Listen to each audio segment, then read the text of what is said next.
You want to make it back to champs, possibly get past top 8 in 2021? Possibly. Shit, I hope so. After this, if not, I'm working at McDonald's. Hi everyone, Stage 2 and back here on VCT Americas for Stage 2. I'm joined with the victor Xeppaa after their series against Furia. 2-0, great start. Happy early birthday as well with everything. Just initial thoughts, how do you feel? I feel okay. It's always good. Always feels good to win, but it is the first game of the season. I mean, hopefully make playoffs and hopefully qualify through playoffs, you know. Hopefully this is the season to break the curse. Yeah. It's like you're trying to remain as neutral as possible. Obviously really good to win. You get championship points, but you've been in positions like this before and you want to achieve higher. 100%. I feel like I've won the last first games of like every split. You really have, yeah. So maybe this was the thing to break where we're supposed to lose the first game. Oh. But like I said, excited for the win. Excited my birthday's tomorrow, so off day after the game. But other than that, yeah. Did you pitch the idea to Emma about losing the first game so you could break the curse? Oh, definitely not. I just thought about it right now since you said it and thinking about it. But hopefully that's not the case. Yeah. Maybe, who knows, maybe you'll even go 5-0 in the group stages. I think I've been there last year too, and then we lost out too. So, you know, the thing is I think Sen are in G2 in our group, right? Yeah, you got so as long as we beat one of those teams, even both, then it's a good sign. You know, you're a top heavy group because I have the group here. You have C9, which you're on for like 5 years. Yeah. 2G, EG, G2, Sen, Furia. How do you rank those 6 teams? Because from the outside perspective, it seems like there's a clear top 3, a middle, and then there's 5 and 6. So obviously, like going off like how the years played out, technically Sen and G2 are like 1 and 2. I'd say us and EG are technically like 3 and 4. Who you decide, and then Furia. I'd say 2G and then Furia. Do you think the meta changes will have anything to change with the top 3 right now? Like, how do you kind of feel about the game after, you know, the Teo nerfs? I don't think so. I feel like everybody that's like a top team are pretty flexible in terms of players. I don't think like the tail nerf, like I guess you can even say for us too, like we were like good with the tail meta, but I mean I think everybody at this point stage of the game is very comfortable, and you'll find players who have to switch and play other roles, and that is how it is.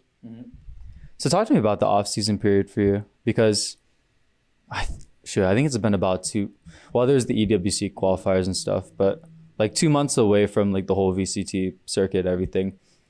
After split 1, what were some of the reflections that you personally had, and how did you want to go about these 2 months so that you could come in, you know, fresh and, you know, ready to break this whole mentality and media narrative? I mean, I know after the first split, obviously it didn't end well. I think we lost to EG in the playoffs, and was it Sen? Yeah, I mean, we took like a week off literally after that split, and then I don't know, because EWC schedule wasn't out, and I think we were planning on having like a 2-3 week break. So after like people went home for like a week, and then out of nowhere, it's like we had to play EWC. We obviously didn't qualify for that, and then after like we only took a week off, and we basically have been practicing and playing every single day, you know. And obviously there are things that we needed to work on throughout the off season, things like that, and I think hopefully. Honestly, how much work me and the team have put this season so far, like this is probably one of the most confidence I feel as like us as a team to qualify and actually make an event. Yeah, talk to me about that, because Ime was talking about that in the media day scrums. He was talking about this is the best preparation as a coach that he's done. What was the primary thing that the team specifically was working on? In the past, Oxy has stated that communication was a big thing, maybe in those key moments. Was it related more towards communication or just a really good understanding of this meta? I think it's genuinely everything. Communicating meta, how much and what we decide to prep before a match and what we think we need. I think there's a lot of thought and a lot of like things that we ask each other, and even the coaches ask us, and things like that. Like we just everything that we felt like we needed coming even into the year before the split even started, and then obviously split 1. It's just like a big learning thing, you know. And I think as of right now, I think we have that recipe, and I think we just have to execute now. Yeah. How do you continue to maintain that recipe that you have built through the off season in, like, I think this splits 6 weeks, 5 weeks, so that, you know, you can ascend past like this fifth, sixth round and then make it to champs? Yeah. Wait, so what was the question? Sorry. Yeah, no, I mean, basically just how do you just break this C9 curse thing? I mean, at the end of the day, simple as is just to win. There's really no other way about it. Like, at the end of the day, we can have all the prep in the world.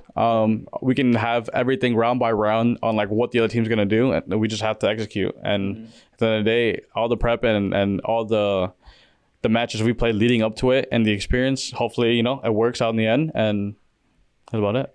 Out of curiosity, because in the last split, there was just moments where C9 would have a really good game plan in the playoffs, and then there would just be, I think it was against EG, there was a round where like you just threw like a 2v4 or something like that. Was a lot of some of the preparation just preparing yourselves for moments like that where those are rounds that you should win and then not dwelling on those as much? Was that something that was reflected on in the offseason? The prep is honestly a little bit of everything, but I guess like in a sense more macro and like the grand scheme of things. I think obviously practicing where like the 4v2s and not throwing the 4v2s and things like that, it's like it all comes with like scrimming. And we kind of, you know, have to keep dwelling and like pointing out, even if it happens in practice, it's just like it's a big no-no, and we kind of just have to practice do that.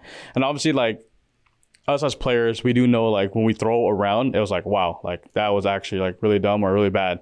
And obviously sometimes people might get like offended or a little tilted or if you point it out, but it's like there's the small things that needs to be brought up countless of times and kind of just learn from it. I want to take a step back from the game. I want to come back to that aspect where you went back home to Florida for a week, right? I didn't go home. Oh, all right. Talk to me about that. So I mean, I stayed because I felt like a week was like too short. I didn't want to go back home. I'd rather just finish the split. I think Vic was the only one, technically flew back. Mitch has an apartment here, so he just went back to his apartment for like a whole week. And I think Michael went on a vacation too. I don't know where I think it went like. He was from Vegas. Yeah, he went to Vegas for sure. I don't know what he did, and he was out too. So I think me and Oxy were the only. Oxy was planning on going back too. But I don't know where like the schedule in the EWC kind of came through, so he didn't go back home. I think I was the only one that didn't plan to actually go back home. This has been a very interesting period for Cloud9 because, well, this roster was formed really late. And then from what I remember, you didn't have a break from kickoff to stage one. So then there's only really been about like 5 to 6 days that you've had off in 2025. How's that been for you? Just kind of constantly always being in that work mode with Valorant currently? I mean, it's obviously very tiring as, you know, playing video games the whole day. But at the end of the day, like we some of us even stream after too. And genuinely like our practice is like we start our day 9 a.m. Like we have to do workout, like a mandatory team workout at 9 a.m. A lot of conditioning or like weightlifting. And we start at 9 and we end our days around 6. And then some of us, or like all of us actually play the game after. Some of them don't stream, but technically we go from like 9 to like 10, 11. So it's like, it is like, in a sense, like people may feel burnt out, but it's like, it is what it takes to, you know, to be the greatest and to win. It's like putting in the time and there's really nothing. I mean, else. You want to make it back to champs, possibly get past top 8 in 2021. Possibly. I hope so. After this, if not, I'm working at McDonald's. Nah, you've been in the league for 4 years. That's pretty wild. C9 back in the CSGO days. You ever look back at that? It's been like 5 years, 5.5 years. To a certain extent, like obviously like I don't like dwell on it and it's good to like remember sometimes. But no, I don't really look back. Obviously like if like my team is like, oh, like how was CS? And like they ask me and things like that, it's like when I talk about it, but no, I don't. After I switched from CS to Valorant, it was just all Valorant, to be honest. Never look back. Well, I want to ask you to look back because in your group, you're talking about G2 Sen. You'll be facing former teammates of yours. You post there's a lot of content stuff with you and Zelsa still, and then you're close with Lee from all those days. Are you excited to just be in a group with both of them and then face off with them? Is there going to be some trash talk on Twitter to get 1,000 likes? Like, what's up? I mean, the thing is with trash talking them is like, people don't believe it because there's no reason because they've known us as like a core together. So like, yeah, I can trash talk, but it's not gonna be anything.